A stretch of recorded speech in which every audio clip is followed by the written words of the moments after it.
Hi there, Yulia. Let's take a look right away at what you wrote today, okay? Okay. Experts have debated whether a tax increment may tackle the health problems connected with fast food consumption. While there have been proposed various solutions, you know what? It's better if you change the syntax of this to make it instead, while various solutions have been proposed. It's more accurate, okay? I strongly agree with this idea. It is important to acknowledge that low-income citizens are the most loyal fast food buyers, as well, careful, as the most price-sensitive ones. Therefore, if higher taxes were imposed on non-essential foods, their purchasing power would decrease. Whose purchasing power? Who are you referring to? Look at the nouns you had in this sentence. Foods and taxes. So the reader is led to believe that this there refers to one of these things, but I think you mean these low-income citizens. Unfortunately, it's so far removed from this pronoun that you lose the meaning here, so please be careful. Although this would hit strongly the most financially vulnerable group, the unavoidable effect of starting to eat healthier is definitely worthwhile. Thus, according to Davos Economic Forum survey, taxes have curbed junk food consumption by 20% in Mexico and Hungary, which have already introduced such laws. Okay, so now in terms of coherence and cohesion and the linking of your ideas and the logical progression of ideas, I have a problem with this sentence here. It's almost like it doesn't really fit. I think it makes more sense to say, although this would strongly hit the most financially vulnerable group,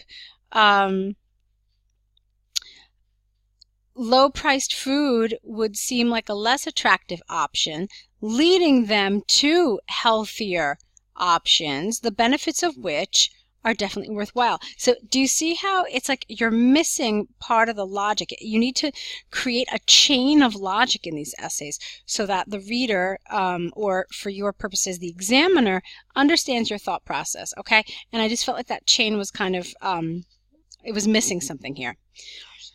Okay, however, you've got a lot of really beautiful things that I really liked, like this, for example, I really enjoyed. Where was it? It was something like of such a measure, something with such I really liked. I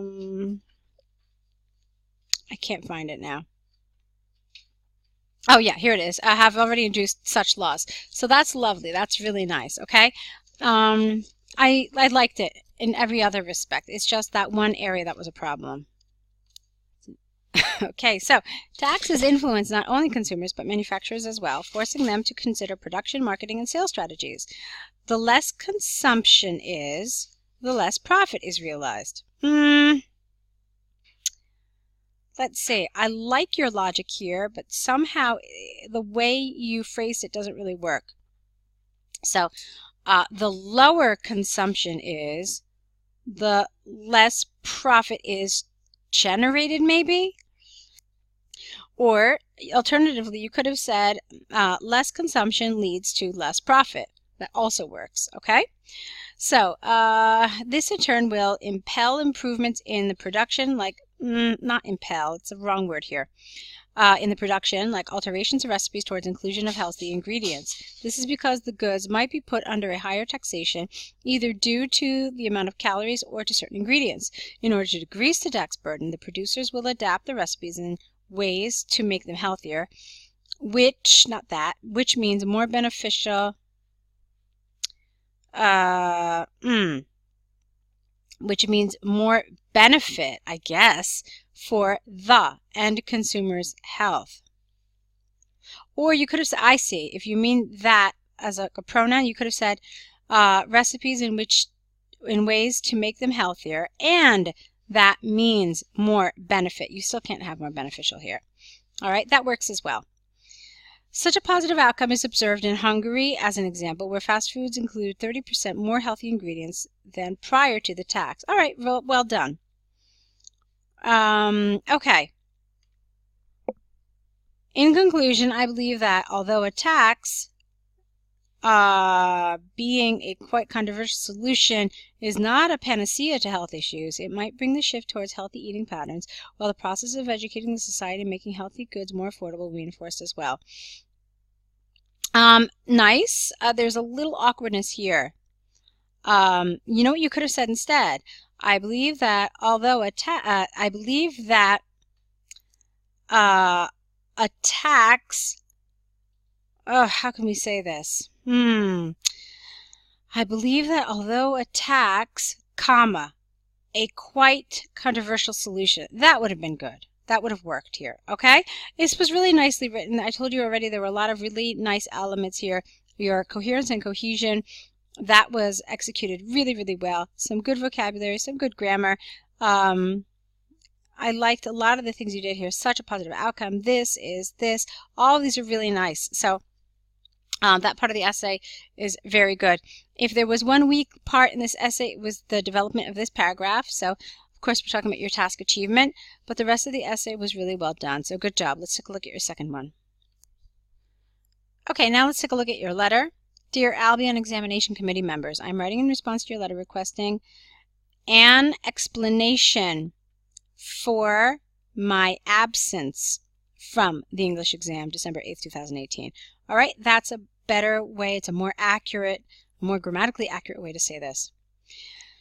I am Yulia Danko, student number 1155, and I would like to sincerely not bring my apologies. We say extend my apologies. I would like to extend my apologies for not informing the committee in time, okay? I extend my apologies for something.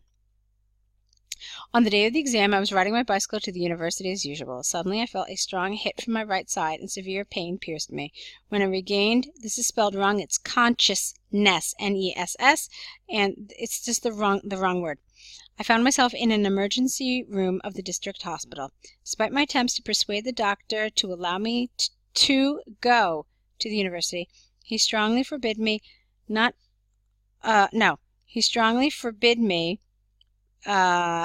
only from leaving the hospital, but even my bed for 2 days.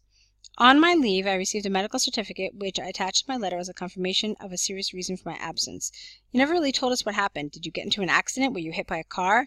I'm assuming, but you never really come out and say it, do you? In order to rectify this issue, I would kindly ask the committee to reconsider my case and to find a possible solution, as I am not entitled to sit further exams. In turn, I am ready for the exam when you find it suitable. I sincerely apologize once again and look forward, not looking, I look forward to hearing from you. Kind regards, Yulia Danko. Okay,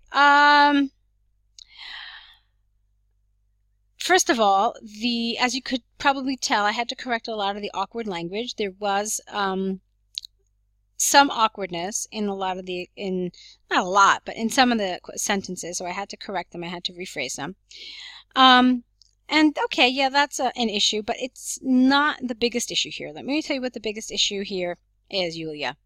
It's this right here. Now, if you look at the task, it says to you, offer possible solutions. Okay, that solutions, the S, means that they don't want one solution. They want multiple solutions. Okay, offer possible solutions. Here, you did not do that. All you said is that you were ready for the exam. Okay, and you asked the committee to find a possible solution. So what you could do in a situation like this is you could say that, you know, I would be able to resit the exam anytime that you see fit, or I am more than happy to submit a paper project in lieu of taking the exam. I would be happy to resit the exam in September. I mean, just offer solutions. But this is the kind of thing that I really want you to be aware of in these IELTS letters. They do things like this. And if they say offer solutions or give some suggestions, if you see that plural, then that definitely means more than one. So do be aware of it and be careful. Okay, so now what you need to do is you need to correct both of these essays and return them back to us. Don't forget to add to your error correction list, and of course your new essays. We're here, we're waiting to see them, so good luck with them.